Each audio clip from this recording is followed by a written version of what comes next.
এই বৃষ্টির ওয়েদারে কে কে খেতে চাও এরকম সুন্দর মুচমুচে ফিশ ফ্রাই? তার জন্য দেখে নাও আমার এই রেসিপিটা।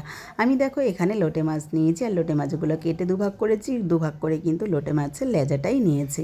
নিয়ে এর মধ্যে নুন, হলুদ আর শুকনো লঙ্কা, আর তার সাথে দিয়েছি পেঁয়াজ, রসুন, একটু আদা দিয়ে কিন্তু আমি এটাকে বেশ সুন্দর করে ম্যারিনেট করে রেখে দিয়েছি। ঘন্টা দুয়েক রাখবো, তাতে কিন্তু জাস্ট মাছটা জমে যাবে একদম, আর এর মধ্যে নুন হলুদটা খুব ভালো করে ঢুকে যাবে। আর এবার আমি এখানে একটা ব্যাটার তৈরি করছি। এই ব্যাটার তৈরি করার জন্য এখানে আমি 4-5 চামচ মতো কর্নফ্লাওয়ার নিয়েছি, দিয়েছি পরিমাণ মতো লবণ, আর দিয়েছি এর মধ্যে ব্ল্যাক পেপার আর একটা ডিম ভেঙে। বেশ ভালো করে কিন্তু ব্যাটারটাকে গুলিয়ে নিয়েছি। ব্যাটারটার মধ্যে সামান্য একটু জলও কিন্তু আমি দিয়েছি, কারণ শুধু ডিমে কিন্তু ব্যাটারটা হচ্ছিল না, তার জন্য। এবার কিন্তু আমি এই এক একটা ম্যারিনেট করা মাছ ওই ব্যাটারের মধ্যে চুবাবো, আর এদিকে একটা প্লেটে কিন্তু বিস্কুটের গুঁড়ো নিয়েছি, বিস্কুটের গুঁড়োতে কোট করব। করে এখানে ফ্রাই প্যানে তেল গরম করতে দিয়েছিলাম, তেলের মধ্যে পরপর কিন্তু এভাবে একটা একটা করে ছেড়ে দেবো। আর একদম প্রথমে এই গ্যাসের স্টিমটা হালকা থাকবে, আর তারপরে কিন্তু এক পিঠ হয়ে গেলে আর এক পিঠ হালকা হয়ে গেলে কিন্তু গ্যাসের স্টিমটা একটু জোরে করে দেবো, আর একদম ডিপ ফ্রাই করে তুলে নেব এই লোটে মাছের ফিশ ফ্রাই।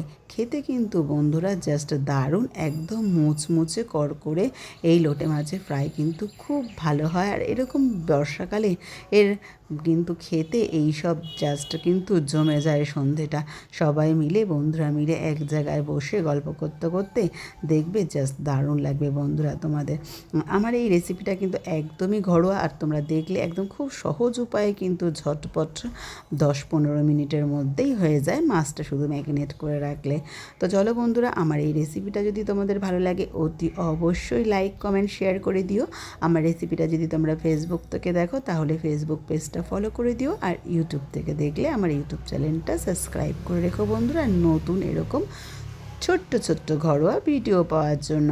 আর চলো আজকে তোমাদের টাটা বাই বাই করি, আবার তোমাদের সাথে দেখা হবে অন্য কোনো নতুন এরকমই মজাদার ভিডিও নিয়ে। সবাই খুব ভালো থেকো।